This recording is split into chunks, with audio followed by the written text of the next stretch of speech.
Assalomu alaykum YouTube kanalimiz kuzatuvchilari, obunachilarimiz. Bugun 2026-yil 7-fevral sanasida Qulupnoy plantatsiyamizdan reportaj tayyorlayapmiz. Hozircha qisqacha reportaj bo'ladi bu. Mana hosillari bugungi holat. Bugun yo ertaga uzish maqsadida turibdi. Xudo xolasa mana hosillarimiz ko'rishimiz mumkin. Bemalol yaxshi natija olyapmiz hozircha. Mana har bitta qator o'ziga yarasha hosillarni so'yapti mana. Mana bulardan olingan. Mana holati yomon emas. Mana bu. Mana buni ko'rsak mana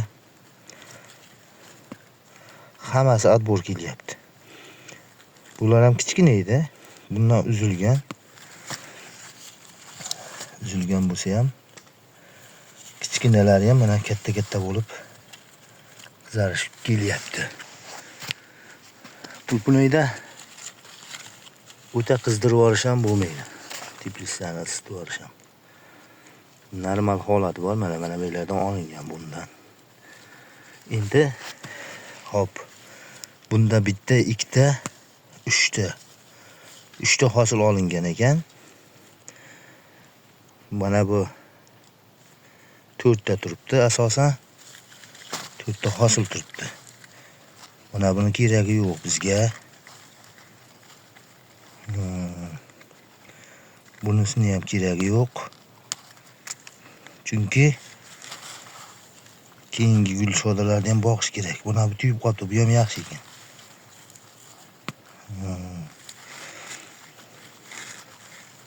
Mana shu maydalarni olib tashlaymiz.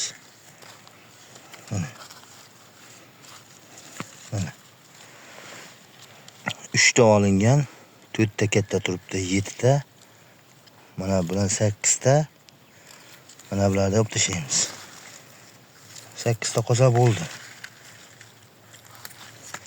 Chunki bu mana bularni boqish kerak-da, mana. Yangi gul chiqyapti bitta. 2ta. 3ta gulshoda. 4ta gulshoda. Tagidan ham chiqib kelyapti gulshodalar mana. Mana bular boqilmay qoladi agar biz farmirovka qilmasak, maydalarni olib tashlamasak boqilmay qoladi mana. Bundan ham bitta, ikkita, 3ta hosil olingan ekan. Bu yerda 4ta 7 ga turibdi, 7ta. Mana bu yaxshi changlamagan ekan. Bularni olib tashlayveramiz.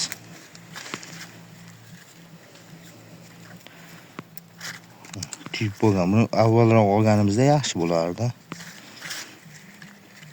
Shu holatda ham yana 7ta hosil qolib ketyapti. Agar olmasak, mana bu kattayish qiyin bo'ladi. Kattayadi, qiyinroq kattayadi. Kattarish qiyin bo'ladi. Mana bunda ham juda ko'p ushlab olgan mana.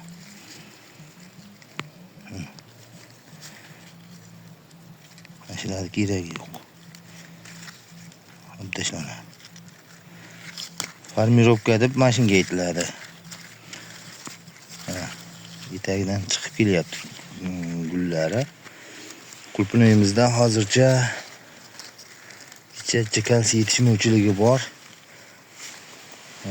Ozuqamizga kalsiyni dozasini ozgina oshiramiz. Hozirda bizda kalsiy hamma simeslarni qo'shilayotgan narsalarni hisoblaganda 4 tonnaga 5 kilo kalsiy qo'shyapmiz.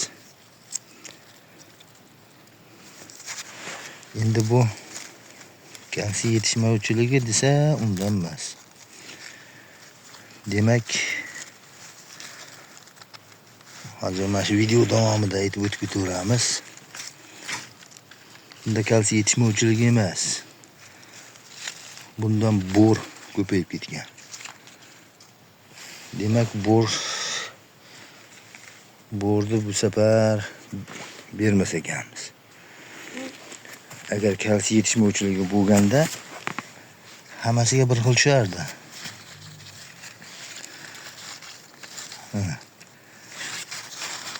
Eski bagi qolib ketgan ekan. Demak, kalsiy yetishmovchiligi emas. Bor ko'payibdi ozgina.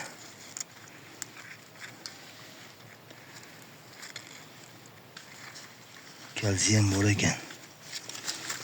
Lekin asosiy bor. Borni ham ko'p berib bo'lmaydi. Mana. Hosillar.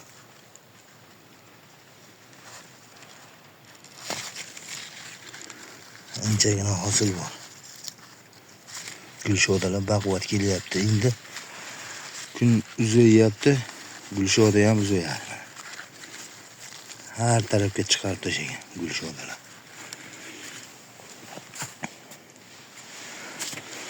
Bizni quvontiradigan joyiki, gulshoda chiqyapti. Kiprigi toza.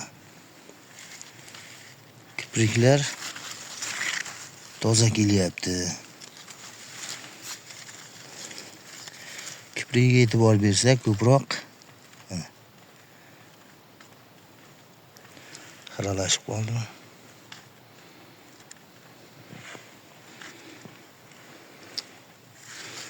Kipriklari toza kelyapti. Shunisi quvontiradigan joyi mana shu.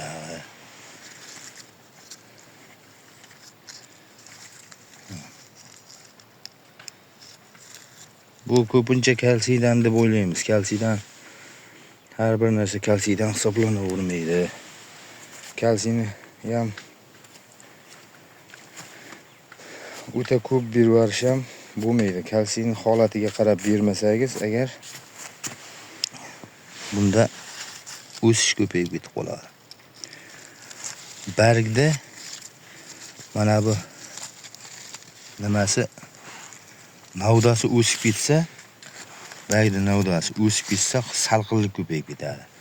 Bu teplitsamiz noto'g'ri qurilgan, bu tomondan quyosh chiqib bu tomonga botadi.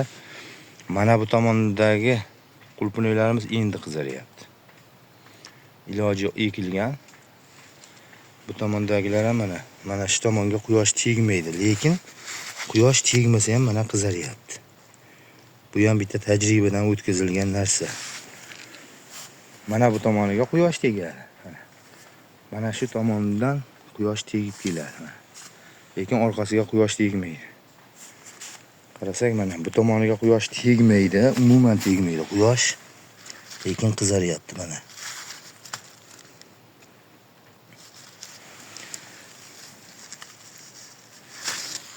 Gullarimizni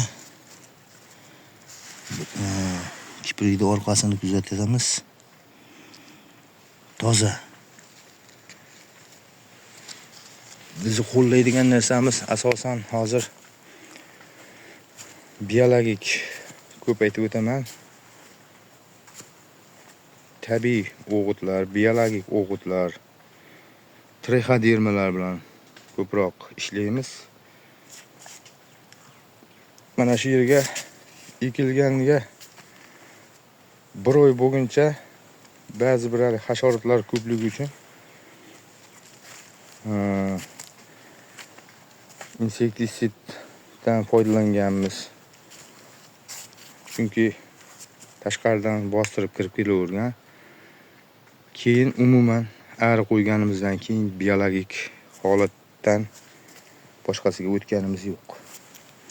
Natijani mana o'zingiz ko'rib turibsiz. Natijasi yaxshi. Bittasini uzsangiz ikkinchisi qaytib kattalashyapti. Mana shundan uzilgan mana. Bittani mana shundan ikkita, mana shu gulshodadan ikkita uzilgan bo'lsa, 3 tani pishiryapti. Bu o'zi tugab qolibdi gulshoda mana. Shuni pishirsa, gulshoda tugaydi. 4ta, 5ta, 6ta pishirgan ekan. 3ta olinganiga 7ta pishirgan ekan. Mana bilan 7ta pishirgan bo'ladi.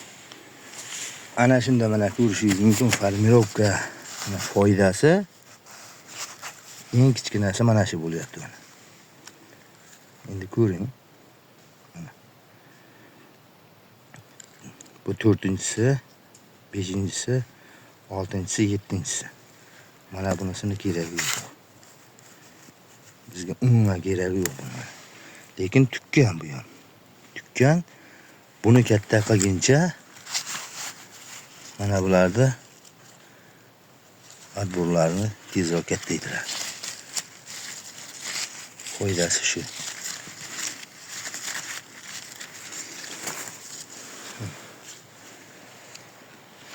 Do'stlar, bizni kuzatishda davom eting. Like, podpisatsiya tugmalarini bosib, kanalimiz rivoji uchun o'zingizni hissangizni qo'shasiz degan umiddamiz. Ekrandagi nomerlarga murojaat qiling. Ko'chatlarni ham yetkazib beramiz, xudo xolasa inshaalloh.